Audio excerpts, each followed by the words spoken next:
Plano ng Department of Education o DepEd na magsagawa ng make-up classes upang tugunan ang learning loss na dulot ng sunod-sunod na class suspensions. Kasabay nito, tiniyak ng kagawaran na tutuparin ng administrasyon ni Pangulong Ferdinand Marcos Jr. ang mga ipinangako nito sa sektor ng edukasyon bago matapos ang kanyang termino. Si Jason Rubrico sa report!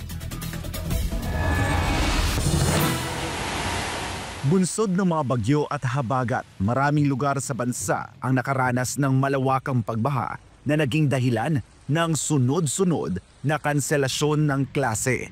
Dahil dito, maraming mag-aral ang naapektuhan ang pagkatuto. Bilang tugon, isinusulong ng DepEd ang pagsasagawa ng make-up classes upang mabawasan ang epekto ng learning loss.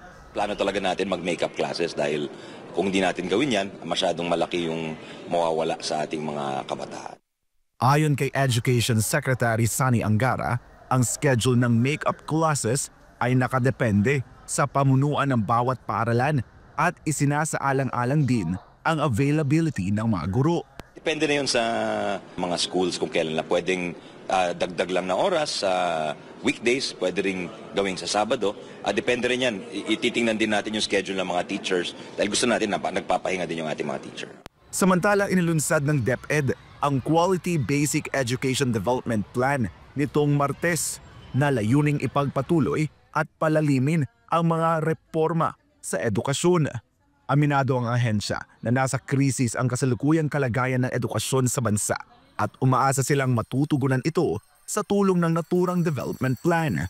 90% ng mga bata natin hindi makapagbasa ng maayos at ganon din sa matematika. Medyo struggle po yung mga kabataan natin sa pag-resolve ng mga mathematical problems. No? So, yung ating crisis kailangan magsimula sa pag-resolve sa foundation.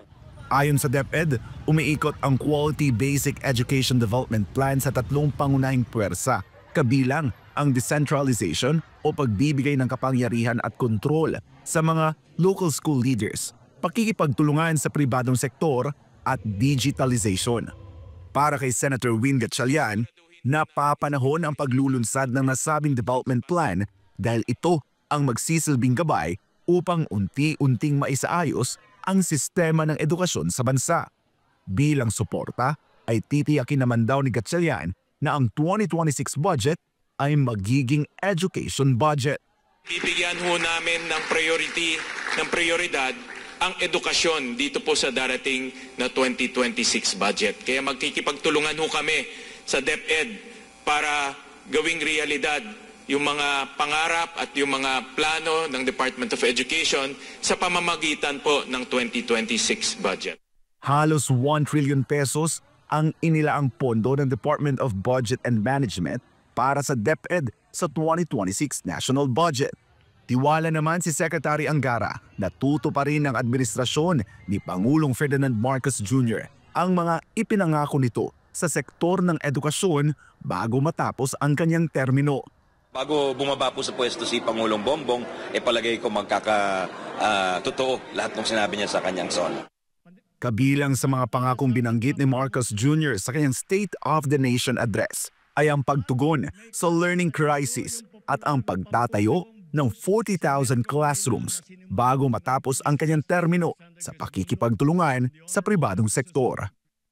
Para sa Diyos at sa Pilipinas kong mahal, ako si Jason Rubrico, SMNI News.